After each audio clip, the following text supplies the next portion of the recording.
Welcome to the second episode of the STB podcast. Today, I've got a very special guest, former Florida State star, second-round draft pick to the Pittsburgh Steelers in 2004, two-time Super Bowl champion, the one and only Bryant McFadden. In this episode, Bryant and I talk about his upbringing, his first money lessons, what led him to Florida State, the power of intentionality, and his playing career and lifestyle with the Pittsburgh Steelers.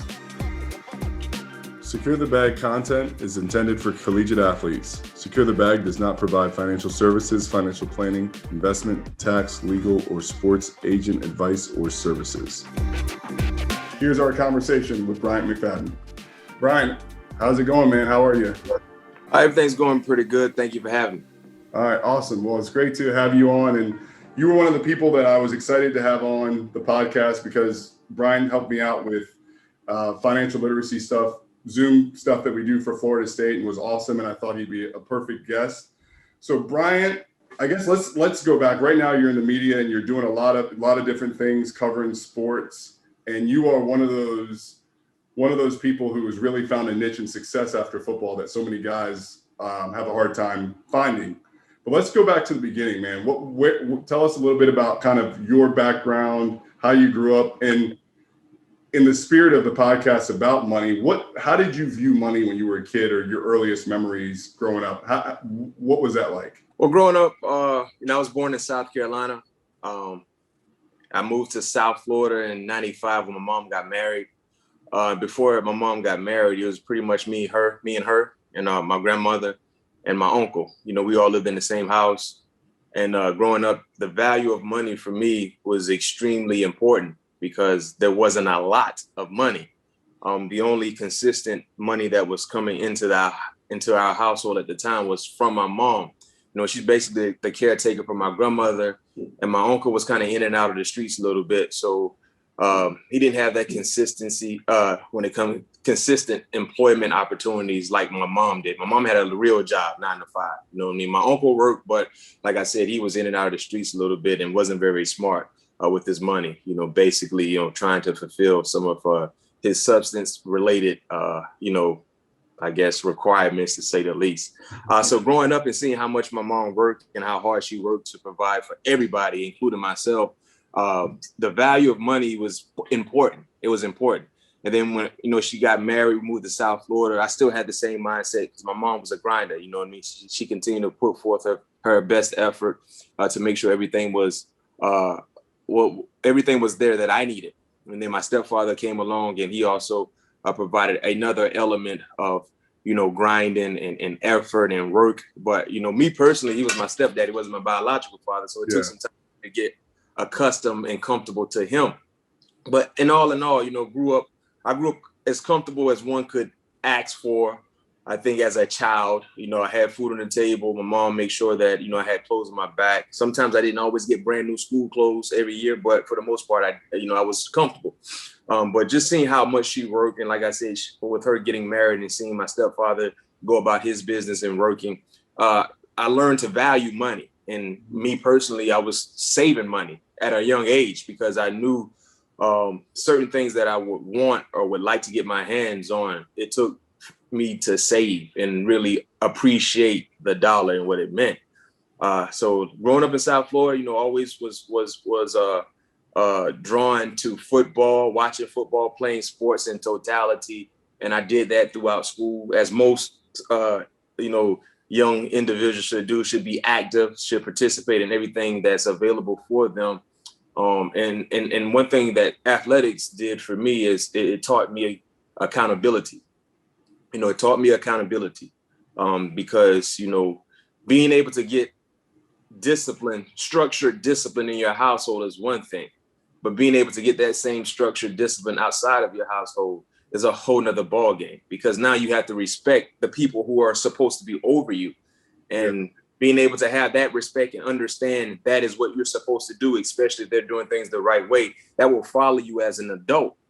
Because even when you become an adult, you're still going to have to follow whatever the rules and regulations are for you, whatever it is you're trying to do. Awesome. You know what I mean? Unless you're your own boss and you make the rules. Yeah. A lot of us don't have that opportunity. to be our own boss. So being accountable at a young age was something that I learned. And that same accountability that I learned through athletics, I was able to learn when it came to being smart with money at a young age. When I started working, my mom forced me to get a job. As you heard me, keyword, forced me to get a job going into my 10th grade year. And I was like, Mom, I don't have another, how am I work? I'm playing basketball, football, running track. You're going to get out and work. Where'd you get a job? At Publix, at the grocery store. So I worked at Publix down in Hollywood, Florida. During the season, when I was participating in something sports related, I would only work like 2 days a week. Mm-hmm. And my check was around like $70, $80 or something like that. But that taught me the meaning of working and providing for yourself. Mm-hmm. I didn't make a lot of money, but the money that I did make, I was so thankful and so appreciative of that, because it felt good to be able to walk around and have at least $40 or $50 in your pocket. Yeah. You know what I mean? Eventually, I got my own debit card as well. Didn't have a lot of money in it, but that taught me the skills of establishing a portfolio, financial portfolio, to say the least. You know what I mean? And that's something that I would advise any young kid to do. You know, if you don't have the structure in place, a guardian in place that can kind of point you in those said directions, ask, you know what I mean? Read. And I was fortunate enough to have parents that forced me to get a job, that created a bank account for me to have my own little debit card. And that taught me managing, you know, establishing a financial portfolio at a young age, trying to save. You know, when I wanted something, hey, you only working 2 days a week, add or subtract how much you going to need to get whatever it is you need to get, how much money you need to save, how many hours you need to work. So I was doing that. I worked from my 10th grade year until I left for college. I kept that same job.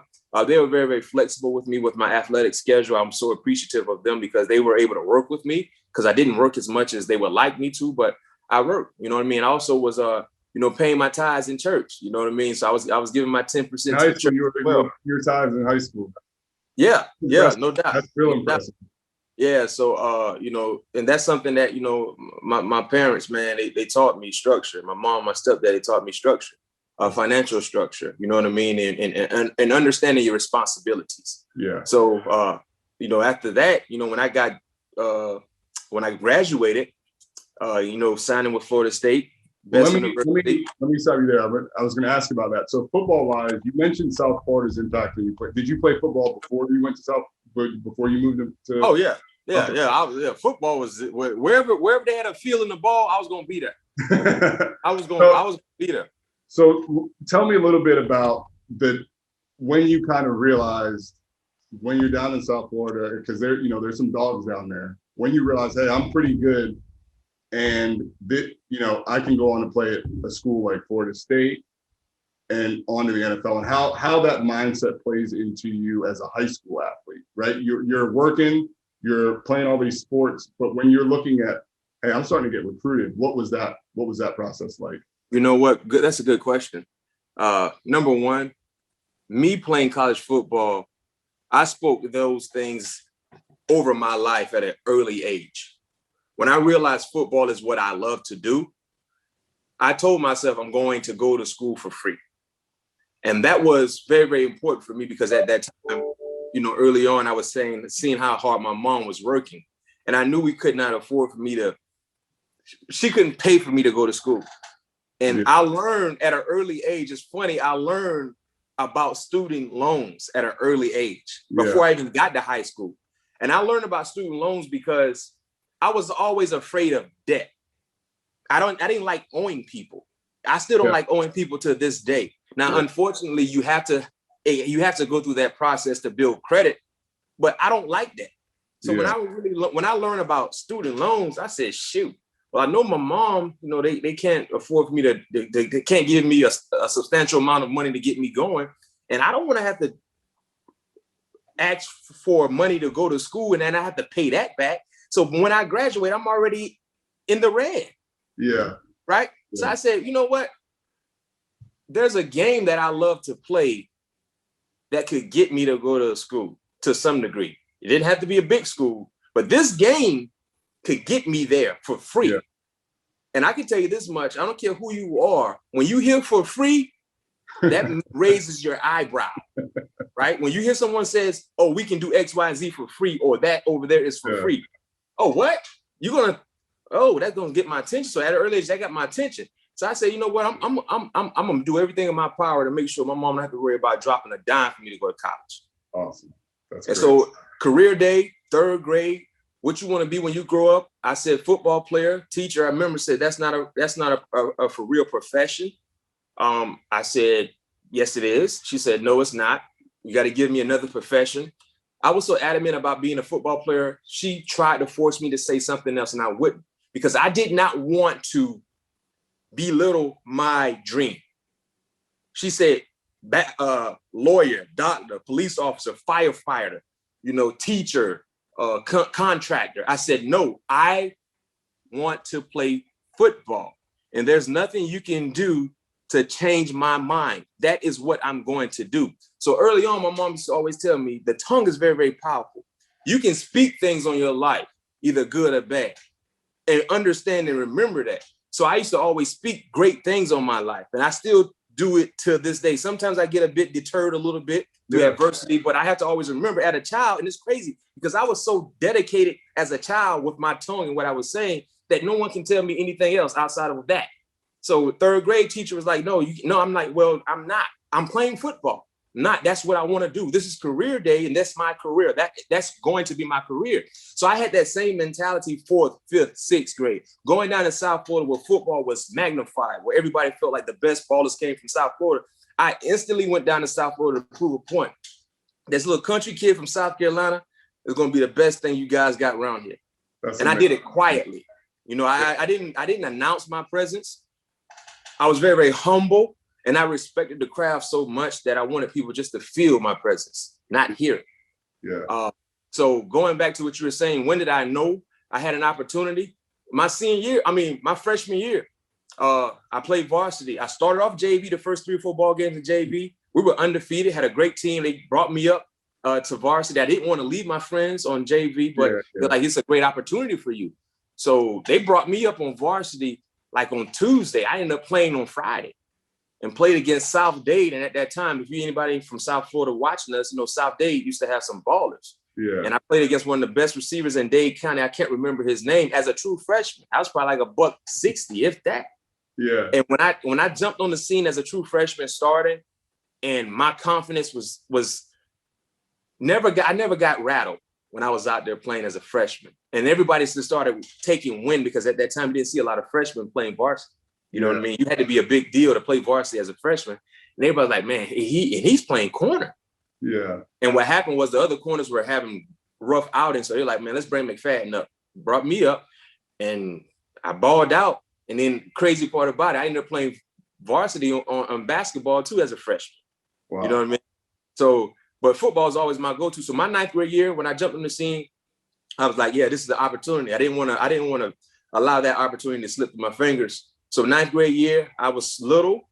I worked out every day, all summer, worked out, trained, ran stadiums. I got some of my other homeboys that were playing with me. We started to do the same thing. We used to go to Washington Park there in Hollywood, Florida, and hit the gym. My sophomore year, I was starting to get more recognized in South Florida in the county, clearly for sure. And my name started to kind of resonate throughout the county. McFadden, B-Mac, who is this kid? Who is this kid? By my junior year, I was a made man by my junior year. Now, I had people coming to see me by my junior year. So it was like, yeah. But I didn't want to prove people wrong because everybody used to always say, is he that good? Yeah. I'm like, no, I'm better. I wouldn't say it. But I wanted them to walk away and say, oh, yeah, he's a real deal. So going into my junior year, I made All-State. With some big time ballers. I think Lito Shepherd was All-State, Asante Samuel, guys that got drafted before me. Yeah. And I made All-State as an underclassman. In my senior year, like I said, everything just kind of took flight for me. But throughout that entire process, I still worked. I still fulfilled my requirement in the classrooms. I did everything that I was supposed to do so I can make sure that I was where I needed to be on the football field and just kind of be dialed in. Absolutely. So when you're getting recruited, why Florida State? What led you to Florida State from Miami? You know what? Yeah, because it came down to Florida State, Miami. My 5 visits were Michigan, Tennessee, Georgia, Florida State, Miami. One of the main deciding factors for me was Butch Davis, who was the head coach at Miami, I felt like eventually he would just start to reincarnate the program down there, Hurricane program down there for Gables. I just felt like eventually he'll probably leave to go to the NFL. And Bobby wasn't going anywhere. I knew Bobby was going to be there. So Butch Davis told me he wouldn't leave. He'll be there. I didn't believe him. I just went with my gut and my instincts. And also, too, getting coached by a legendary man in Mickey Andrews, that was very, very important for me. So those were the two deciding factors in me signing to Florida State and going up to Tallahassee. So tell me a little bit about, so you get to Tallahassee, tell me about kind of your mindset, briefly kind of your career, and from a money standpoint, right? A lot of the guys now, they get stipends and a lot more than you guys got. So tell me about how your money story was when you were in college. My freshman year, we got $182 a month. Say that again, you got $182 $82 a month. My freshman year. Now, granted, times have changed. Everything has pretty much inflated, to say the least. But that's what we were receiving. We stayed in Burt Reynolds Hall, and that was our monthly stipend, right? So I had a dorm phone that me and my roommate, I think we chipped in and we paid for monthly. And after that, whatever little necessities I might needed to have in the dorm, that's where the rest of the money went to. I didn't have a car, so I didn't have to worry about gas. But that's what we had to live off for a month. And the most difficult time would be during the weekend, especially not during the season, where we had to kind of go get our own food. You had to make that $150 stretch, to say the least. You know what I'm saying? So then it kind of goes back to what I was saying about appreciating the dollar and trying to make a dollar last, make it stretch, to say the least. You know what I mean? Understanding that those are some things that you might want, but because they're not a necessity, you need to go ahead and turn your face to that want. And it becomes a habit. You know what I mean? So my freshman year, being able to make that $182 stretch was difficult at times, but I was able to do so. You know what I'm saying? So, and one thing that helped me in being able to make that money stretch was I never was a drinker. So anytime I go to the club, I was the guy who was getting free water. You know what I'm saying? So and anybody know now, and even going back then, partying can be expensive if you're trying to drink certain beverages. You know what I'm saying? So I was one of the fortunate ones that didn't drink at all. So if I go to the club, I got what was free, which was water. You know what I mean? So a lot of people, a lot of guys couldn't really make that money stretch like that because, we ain't got to have fun or we celebrating a win. They're going to go out and drink some for real adult beverages, which could be a bit pricey, even in Tallahassee. You know what I'm saying? But me personally, I didn't drink. So I was able to get what was free. And then also, too, it's funny, they used to call me cheap. We'll go out to McDonald's. The dollar menu was my best friend at McDonald's. I go get me a double cheeseburger for $1, 6-piece nuggets for $1, and a cup of water. So I walk away paying over $2, maybe $2.89 or something like that. So I got a whole nice little meal for $3. And I was, and it might not have been healthy, but heck, my metabolism was top tier at that time. So I work it off. So that was like, that would be my little lunch budget, to say the least, maybe 3 times a week. I go to McDonald's and get that meal, 3 times a week. I'm spending under $10, to say the least. You know what I mean? No, I feel you. Yeah. So you knew how to make the money stretch, and a lot of that comes from, I'm sure, the roots and the foundation you had with working and managing money that you earned back in high school.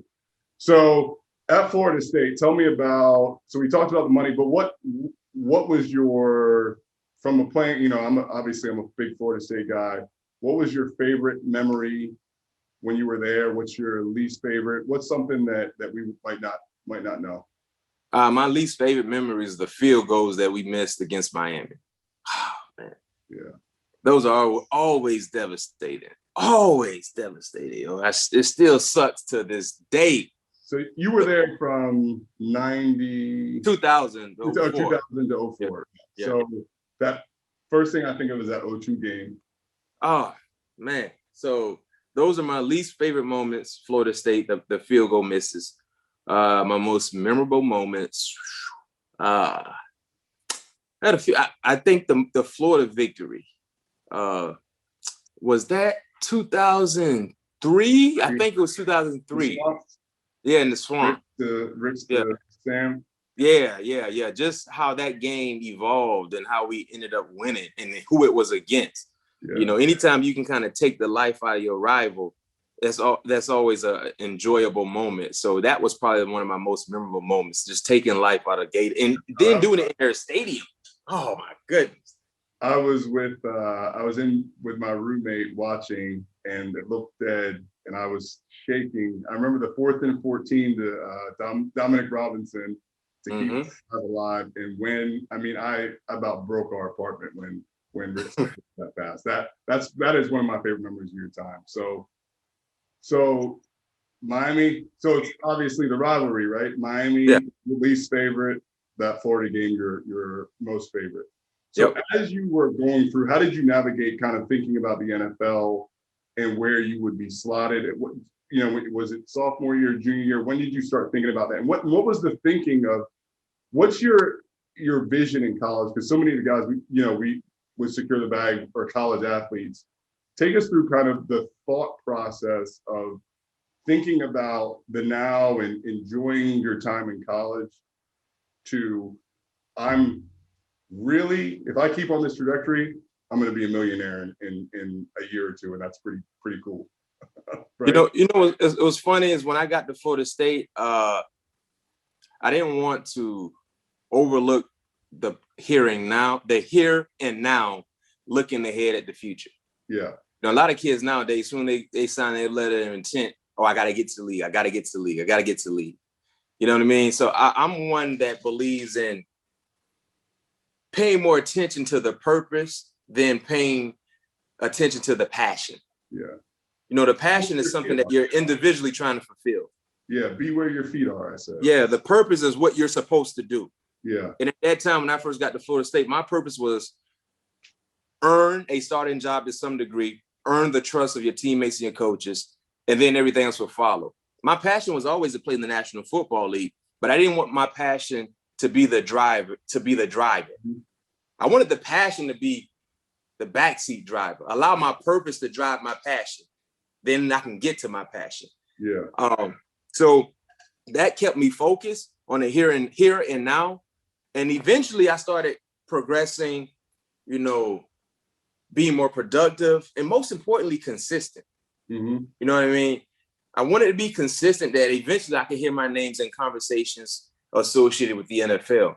And that realistically happened probably around my junior year, middle of my junior year. That was my first time being a full-time starter. And I started playing pretty good football. And I remember we played Notre Dame. I had a big game against Notre Dame, and Coach Sexton came up to me that Monday. You remember, you know Florida State football. Monday's agility day. Yeah. And we was about to go out for that late afternoon Monday practice. And Coach Sexton said, "Hey, McFadden, a lot of scouts are, talking about you." I'm like, scouts? Like, what? He's like, yeah, NFL scouts. And, at that time, NFL scouts would come in on Mondays to watch practice tapes, to watch game tapes earlier, because we wouldn't have practice until late Monday. Yeah. And that's the first time it really like, what? They know me? Like NFL people know me or know of me? Yeah. That motivated me, though. I'm like, wow, I had a great agility Monday, boy. Those little mats didn't even feel tough that Monday because I was so hyped just hearing that news. And then I ended up, messing up my groin. I didn't finish the season healthy.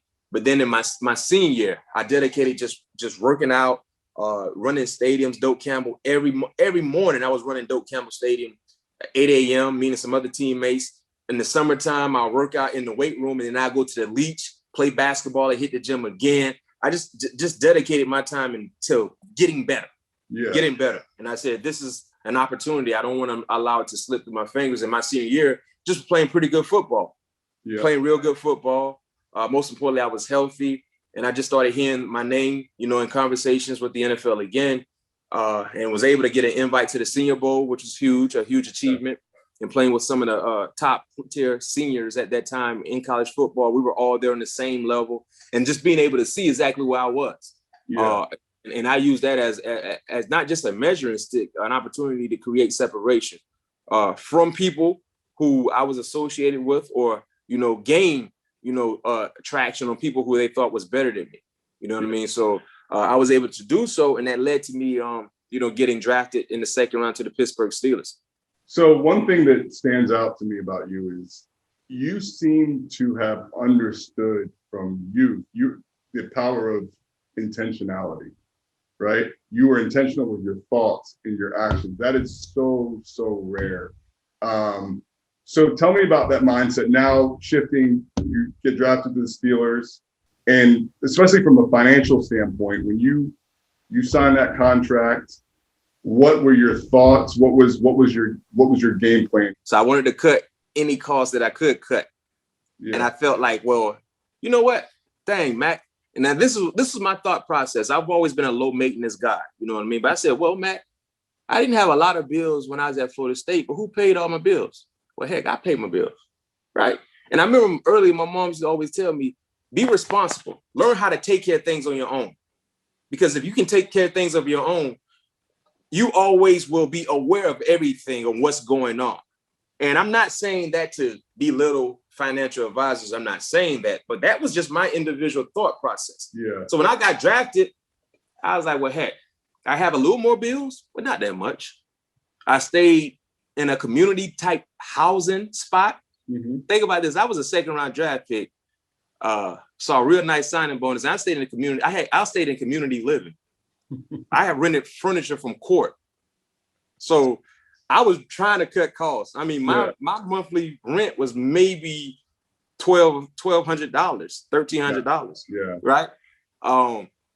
My first car that I got picked at so much. I got a Chrysler 300. I got that car and I paid it off. Because remember, I told you early on, I didn't like owing people. Yeah. So I paid that off. That was around $38,000. I had bought my mom a Chrysler too. Hers wasn't like the souped up Hemi version, but hers was a little lower model than mine. Hers was like around $32,000. Paid that off. Yeah. So I spent over $60K in vehicles, right? Yeah. I didn't buy a house at the time. So I said, you know, those are things that I wanted to do for her and myself, and I'm good. Now I'm gonna just go ahead and try to stack bread. So people picked at me like, yo, you went second round, you didn't get a BMW, you get a Mercedes, you got a Chrysler. So they laughed at me. I said, I got what I wanted, but I can tell you this much is paid for. So I thought about, I said, you know what? If I don't never see another contract for the rest of my career, I have a car that I own. Yeah, yeah. That I'm not leasing, I actually own it. So I said, I wanted to do something that I can maintain if I never see another contract again. That was something that I just thought about because I don't like owing people and I don't like feeling uncomfortable. So then my rookie year, I stayed in community housing, right? People used to laugh at me like, yo, this where you stay at? Yes. I mean, heck, most of the time I'm at the facility anyway.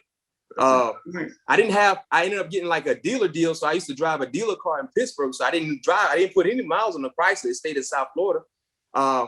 Then when I came home in the off season, after we won the Super Bowl, I stayed with my parents. I love it, man. I stayed at home. You know, only time, you know, we used to have little issues. I might party and come in and then wee hours in the morning, but heck, I mean, like those, I stayed at home. So I didn't buy a house until going into to the end of my second year. And what made me feel more comfortable in buying a house is because we won the Super Bowl my rookie year, you get Super Bowl bonus.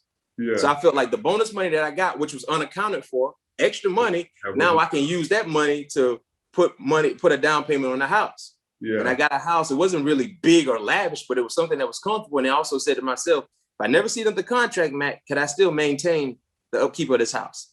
Yeah. I told the realtor, listen, this is what I want to get. And I was always thinking about the worst case scenario. If I don't never see another contract, the car is already paid for. All I got to do is pay insurance and gas. Remember, I said I bought it, paid outright. Yep. The house, you know, was definitely something that I could manage if I never saw a contract. So anything that I did professionally in my career was based on what I was receiving at that time, not what I was expecting to receive. I wanted to wait until I know, granted, NFL contracts are not guaranteed, but I'm receiving what I thought I could get. You weren't counting, you weren't thinking, again, it's like be where your feet are. You were thinking in where am I now and what can I do with what I have now? No, that'll put you in a very, very difficult situation. You know, you become stagnant in doing so. I got picked at a lot though. Everybody like, man, you can second round. How you go get a Chrysler? What you doing this? This is where you live, Allegheny Center? Yeah. I got court furniture. I rent TVs. I did everything. Yeah. Tell me your thought on that. Because you obviously had, again, your mindset, you were intentional. You didn't care what people thought. But that's real for a lot of guys, right? So what's your thought on the idea of keeping up with the Joneses and the guys who aren't as firm in their intention as you are, in terms of, hey, you could deal with it, but another guy might not want to, but then feels like they got to go out and do those things. I believe in doing what makes me happy is the best thing I can do, instead of doing what makes other people happy. Because if you become an individual who always trying to please people around you or people who's watching you, you're going to be unhappy. Yeah. And I used to tell my friends all the time, I'm too old for peer pressure. Like, that's when you think about this. I was one of the ones who never drank alcohol. Remember, I used to always, you could just think about how many times people are like, man, come on, let's drink, let's do this. No, I'm not doing it. I'm not doing something I don't want to do. Yeah. That's just how I've always been. So when it came to money and becoming an adult, I had friends who got drafted, behind me, that were buying more expensive, pricier cars than I was okay with. So I would drive up in my Chrysler, I had my little music in there. People like, man, Mac, what you doing? Like, what you mean? This is what I wanted. Either you're going to ride with me or not. I got AC, I got everything. I got whatever I need. So that's who I've always been. And I never wanted to be vulnerable to peer pressure. So that's just how I've been fortunate enough to be, even as a child. You know what I mean? I didn't do what everybody else was doing. I always wanted to do what I wanted to do. Like, even right now, most people got an iPhone. I had a BlackBerry until a year ago. I had a BlackBerry until a year ago. And now I got like my little flip razor and everything like that. So I've always been wanting to do what I want to do. What makes me happy. That's why when I text you, it's green. It comes up green. I was wondering. Exactly. Yeah, I don't even have an iPhone. Like, what? iPhone? No. That tells you a little bit about when it comes to peer pressure, doing what the consensus is doing. I've always been one to do what I want to do. No, that's such good advice for people. Be where your feet are. Be intentional. So last thing I'm going to ask you is, you obviously had a great career, 2 Super Bowls, and I've taken notice. A lot of people have taken notice. You're turning heads in your second career, which is in broadcasting. Now I'm seeing and talking to you, right? How that happens, because you seem to be intentional. Is that something that you consciously thought of as your career was winding down? How did you do that? Because so many guys struggle, not only financially, but with what their purpose is after football. Being happy, that's priceless, right? And the first thing that made me overly happy was playing football, which became my first love, my first love in doing something. And when that love became to an end, I wanted to do something that can still fulfill that same energy, that same passion. So the next best thing was talking the game of football, talking sports. Because I tell people this all the time, if you're doing something that you love to do, it will never feel like work. It will never feel like work. Like, you wake up and you're doing exactly what you love to do. Oh, you wake up in the morning, it's like, man, this is great. Yeah. Like, this is like, you feel like a child again, just waking up playing in the crayon box or whatever the case may be. So I wanted to do something that still gave me that same passion and drive that playing football did. And I was fortunate enough to be able to, try to kick down those doors. And it was tough. I started from the ground up, and I started interning at local stations in South Florida, not getting paid, and I was okay in doing that. I spent a lot of money traveling different places, trying to get my voice heard, trying to get my face seen. Mm-hmm. I saw it as an investment in myself. I felt like if I was going to invest anything, the best thing I can invest in is myself, because I won't let myself down. And I was determined to not let myself down in this post-career, because this was the thing that I wanted to do, and I wanted to make it happen. I didn't have any other backup plans. I made pretty good money in the National Football League, but I didn't make the type of money that I could just sit down on my behind forever. And even in those cases, people that make that type of money and they sit down on their behind forever, bad things usually happen. An idle mind is never good, especially an idle mind with fat pockets. Yeah. You know what I mean? You tend to use a lot of the leverage, that financial leverage you've been able to create for yourself, because you have an idle mind. You know what I mean? You're just bored. So I wanted to find something to get involved in, and I was able to do so. And I was blessed with opportunities. People gave me an opportunity, and I've been able to try to take advantage of those opportunities, to say the least. And just continuing to chop wood and never get complacent and never get relaxed and comfortable. and trying to find ways to be innovative and creative, entertaining, informing, all in the same, bucket. Put all that in the same bucket. You got a nice batch, whatever it is you want to pour out of that bucket. So that's what I've been trying to do. Awesome, man. Well, I appreciate your time, and you are killing it. Florida State is lucky to have you as an alum, and I love the work that you continue to do at Florida State. Thanks so much for coming on. Where can people check you out? Number one, thank you for having me. It's always a pleasure. If you, like I said, if you want to do a part 2, we can. Yeah. It's a great opportunity to be able to communicate and help other people to some degree. People who you may never see. I think that's a blessing, just being able to help people. And people can find me on social media, BMAC_sports talk on Instagram, on Twitter, on Facebook. If you love football, if you love fantasy, if you love gambling, if you just love sports in general, I'm talking those said things on those social media outlets. I also have my own podcast on the CBS Sports Podcast platform called All Things Covered with my cousin, Patrick Peterson. We just had Florida State alum Derwin James on one of our episodes. We had Shaquille O'Neal, Odell Beckham Jr., Juju Smith-Schuster, DeAndre Hopkins, Jimbo Fisher, Kirby Smart. We've had quite a few outstanding sports personalities on our podcast, to say the least. All Things Covered. Definitely check us out. We also have a YouTube page, youtube.com/All Things Covered, is where you can see us if you don't want to just hear us. We're available to be seen and heard. Yeah, absolutely. And the podcast, I will say, is phenomenal. I've watched a lot of them. But thanks again, man. And I'll hit you up soon, man. Thank you for having me. All right, appreciate you, man. Have a good one. Yes, sir.